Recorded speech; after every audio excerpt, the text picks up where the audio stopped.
इस video lecture में भी हम लॉज ऑफ एक्सपोनेंट्स पर बेस्ड क्वेश्चंस कंटिन्यू रखेंगे। इस वीडियो लेक्चर में हम सीखेंगे कि फ्रैक्शन पावर होने पर वैल्यू कैसे लिखी जाती है। अब यहाँ पर फ्रैक्शन पावर है और इसका डिनोमिनेटर है 4।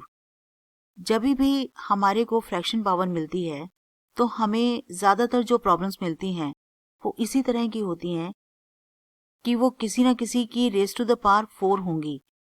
तो हम ये सोचने की कोशिश करते हैं कि 16 को किसके रेज़ टू द पावर 4 में लिखा जा सकता है। अगर याद आ जाता है, जैसे कि 16 तो हम जानते हैं 2 रेज़ टू पावर 4 है, लेकिन याद नहीं आता तो प्राइम फैक्टराइजेशन मेथड से भी आप इसको सॉल्व कर सकते हैं। तो इस तरह से 2 रेज़ टू पावर 4 आ गया, तो इसको हम लिख सकते हैं 2 raise to the power 4 and -3 divided by 4। अब दो पावर्स आ गई हैं एक ही नंबर पर, तो वो मल्टीप्लाई हो जाती हैं। तो यहाँ पर 2 raise to the power 4 times -3/4 आ जाएगा। 4 से 4 कट गया, 2 रेज़ टू पावर -3 बचा। जब भी पावर नेगेटिव होती है इसे पॉजिटिव बनाया जा सकता है नंबर का रेसिप्रोकल लिखकर। 2 का रेसिप्रोकल 1/2 होगा। अब ये पावर पॉजिटिव हो जाएगी और 1/2 क्यूब का मतलब हो गया, और जो कि 1/8 बन गया।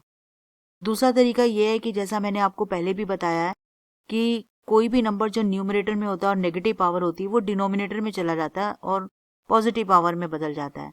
उस केस में भी ये 8 में बदल गया, तो 1/8 आंसर आ गया। तो इसका आंसर है 1/8। अब इसको देखते हैं। अब ये जो नंबर है इस पे भी नेगेटिव पावर है। अब इस नेगेटिव पावर को पॉजिटिव पावर में बदला जा सकता है इसका रेसिप्रोकल लेकर। और 64 क्योंकि 2 रेज़ टू पावर 6 है तो ये मल्टीप्लाई हो जाएंगी पावर्स। 6 से 6 कट जाएगा, 2 रेज़ टू पावर 5 और वो होता है 32। ये एक तरीका है। आप यहीं से 64 को -1 भी लिख सकते थे। अब इस केस में भी 64 पर दो पावर्स एक साथ आ गई थी तो पावर्स मल्टीप्लाई हो जाती हैं। तो यहाँ पर 64 रेज़ टू पावर -1 टाइम्स -5/6 होके ये पॉजिटिव में बदल जाती, और इस तरह से ये 2 रेज़ टू पावर 6 है और फिर से मल्टीप्लाई हो जाता। 6 से 6 कट गया, 2 रेज़ टू पावर 5 32 आ गया। और इसके अलावा भी एक तरीका है, आप सीधे यहाँ 2 रेज़ टू पावर 6 लिख सकते थे। अब इसे न्यूमरेटर में ले जाएंगे तो 2 रेज़ टू पावर -6 हो जाएगा और यहाँ पर मल्टीप्लाई हो जाएंगे दोनों। 6 से 6 कट जाएगा, 2 माइनस होने से पॉजिटिव हो जाएगा और 32 आंसर आ जाएगा। आपको जिस तरह से सूझे उस तरह से कर सकते हैं। मैं आपको सभी मेथड से बता रही हूँ ताकि आप अपनी कैलकुलेशंस को इम्प्रूव कर सकें। मेरा एडवाइस है, एक्सपोनेंट जैसा टॉपिक सिर्फ देखने से कभी नहीं आता, आप इन्हें खुद ट्राई कीजिए। आप कोई ना कोई मेथड तो लगाएंगे इनको सॉल्व करने का। आप आंसर्स यहाँ से टैली कर सकते हैं। अगर आपको बिल्कुल नहीं आता है तो आप मुझे करते हुए देखिए, मेरे मेथड्स को देखिए और मेरे बाद 1 या 2 बार रिपीट करिए। हो सकता है शुरू में आपकी कुछ गलतियां हों, धीरे धीरे करके आपको समझ आ जाएगा। और इसे उतनी बार रिपीट करें जितनी बार तक आपके सारे आंसर्स अपने आप से राइट आने शुरू नहीं हो जाते।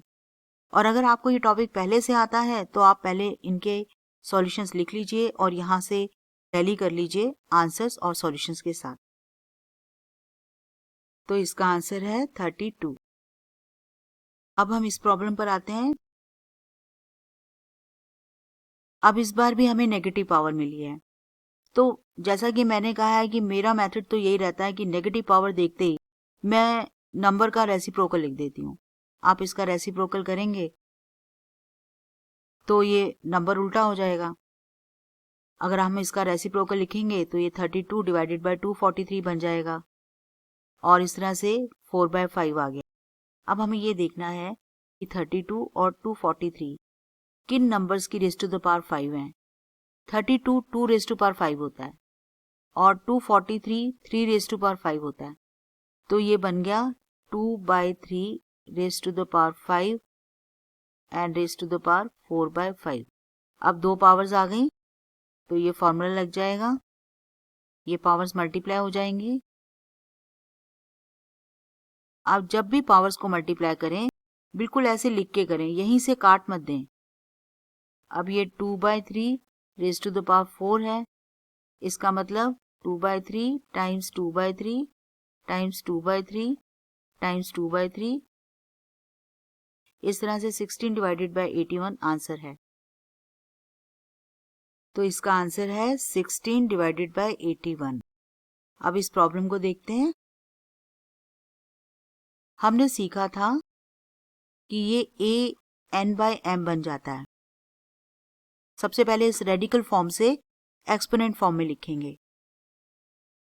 अब ये 625 5 रेज़ टू पावर 4 है, तो 5 raise to power 4 times 3 raise to power 4, powers multiply हो जाएंगी और 5 क्यूब रह जाएगा और ये होता है 125। तो इसका आंसर है 125।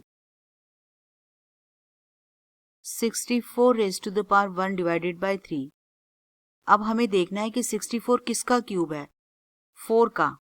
आप 4 टाइम्स 4 टाइम्स 4 करें तो 64 आ जाता है। अगर आपको यूं याद रह जाता है कि 2 रेज़ टू पावर 6 भी 64 है तो भी कुछ गड़बड़ नहीं होगा। अगर आप इस तरह से ही करते हैं तो भी 6 टाइम्स 1/3 आके ये 2 बच जाएगा और 4 आंसर आ जाएगा। और अगर आप 4 की पावर में लिखते हैं तो डायरेक्ट आंसर आ जाएगा।